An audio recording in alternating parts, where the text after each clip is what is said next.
there's other realer things going on in your life, I think. So it's tough to muster up, like real care for. But is that the whole Drake, Metro Boomin, Rick Ross, and Kendrick Lamar? Also, like, what's this actually really about? Y'all all hip-hop. got mad money. You know what I'm saying? Hip hop and the crown. It's about this, and Rosenberg, that part. He already expressed that this little perceived made up crown in rap is fleeting anyway. It's like, it's momentary. It's right. Does it frustrate you that no one's clear? Is it real? Is it AI? Because that's the big conversation. It's like, come on, man. Just say what you want to say and say it with your chest. I don't know. Is it that, or is it just that, like, the songs haven't been that good either? Like, there has not been the knockout punch song. Like, I mean, yes, the Metro Future song is a song that sounds good on the radio, and I'll give credit to this. It was educational because I didn't even know the Rodney Ojo Cooley song it was based on. Wow. So even for me at 44 years old, that was a lesson. And most, don't listen to anyone out here on the East Coast, Ebro. Nobody remembers that Rodney Ojo Cooley. So they're just placating you if they even pretend like they do. Most people don't even know it. Another plot twist, and this is just a tangential little comment. Rodney Ojo Cooley had a problem with New York, too. Because New York wouldn't support their music. Like, they have a whole album that's called F New York. There you go. Well, and they're interesting because they're from the West Coast, and then they became, like, big, huge, influential Miami music, too. They're interesting. So I appreciate the lesson on that. But with the exception of that song, that's, like, a pretty fun song. We heard a snippet of the Kendrick song yesterday. And I don't think that was real, though.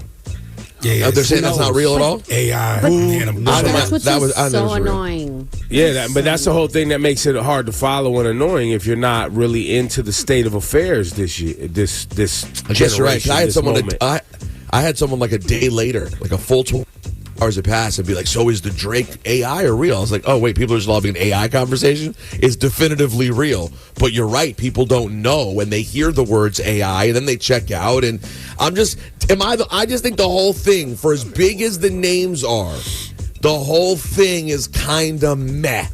I gotta be honest with you guys. I'm just not feeling it the way I should. Well, I also want to hit us with the button, everybody with the button, because at no point other than like the Drake Pusha and the Drake Meek were there these instantaneous response records that were happening like within days of one another when it came to the big names in these kind of rap battles that have happened. Takeover came out, 9 months later Ether came out. When Pac and Big were going at it, I went over, that played out also, I think, over like a year. Even with the mixtapes, when you're talking about like 50 and Ja, and that took place over many months. This whole concept, Kendrick, now you got 24 hours. Like, where? I know. Why? Well, I mean, it's the TikTok era, right? Like, this is all anyone does is scroll. So everyone's waiting for the next thing. It has to be now. And if you don't deliver for the people, and that's always the knock on Kendrick, right? Like, the knock on Kendrick is he only comes outside to play when he want to come outside to play. But here's the thing about Like That. It's still a #1 record this week. And Ross's record, I'm hearing Champagne Moments is actually going to go on streaming services, but Drake's hasn't. And J. Cole took his down. Yeah. Yeah, it's all, again, Ebro, thank you. You're giving me more reason why I'm not wrong. This whole thing's whack, kind of. I got to be honest. It feels like Pacquiao Mayweather. It's all 6 years too late. What are we really beefing for right now? Yeah. Everyone already won. All of you are already kings. Yo, Drake and Ross, y'all are both on the path to being billionaires. Kendrick has a Pulitzer Prize. J. Cole has his entire festival. Like, what are we really fighting over, man? Who has the crown? Who's the king? The crown. And I'll tell you right now, I'll be honest. Drake's response, I love. But the reason everyone is outside right now having an issue and something to say is because of who? Kendrick. So who really has the crown? Kendrick. Because when Kendrick spoke, the world stopped, is what you're saying. But by the way, this is the second time he's done it. No. But it's the second time. No, because this is what he says though. Because Kendrick does what Shawnee said. He's waiting everybody to do. Name names, make it very direct. Yeah. It's shock. It's shock rap. It kind of shocks people and it shakes the ground because it shocks people. And to Ebro's point, and Rosenberg's point, none of the other rappers are doing that. They kind of keep it very anonymous, very if you know, you know. So who's got the crown? Who can agitate the masses the most? Who can get everyone to activate the most? Who is the one that really, really, truly, when it comes down to it, has the most respect all the way around in this rap thing? Right now. I'm just saying right now. Sound like Kendrick, based on the situation. I don't know. I don't think Kendrick dropped enough to garner that.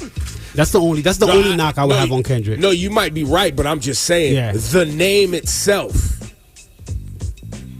has a levels weight in to other rappers and to people who really understand what this rap thing is about. And oh, by the way, Kendrick is the one that actually stands on social business. Like, he has social commentary as well. True. And he says names repeatedly. Wasn't the biggest thing? What was the verse he did? The Control verse when he said names. He's like, he's not afraid to say. Everybody seems afraid to say. Like, you got to be a scientist to dissect it if you're not completely tuned in. Who is he? Yeah, I mean, if you're real about Drake, Drake goes after somebody in some regard every album. He's always going after. Like, you could go through each album and you'll find a couple songs where he takes shots. You don't know who he's talking about. Kendrick does a whole project. Kendrick will do a whole project, doesn't say one word about a rapper. Then he gets a random feature or drops it, and all of a sudden. Kendrick be talking his albums too. If you know what you're looking for. Well, he throws subs too. I mean, he does throw subs too.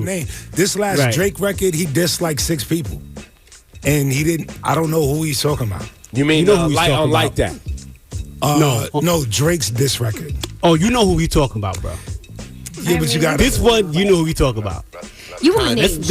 You need names. Yeah. Shawnee wants names. Shawnee wants names. The audience wants consistency. Right. People, are debating whether or not they like songs. Some people like the Raw song. Some people don't. Some people like Drake. Some don't like the Raw song very much. I'll tell you what has consensus. Bring up that Future, Metro, and Kendrick. Ain't nobody said they don't like that. Well, but again, that goes back to my original point, because y'all replayed something that should have already been used as a hit. Like, that song is just it's a bop. That is just a full bop. It's not even, the Kendrick verse is a bonus of it. I just like it from the second it comes on. There you go. Well, look, so they did a good job making the song. They did a good job pissing everybody off. They did a good job promoting their album. And they got everybody talking.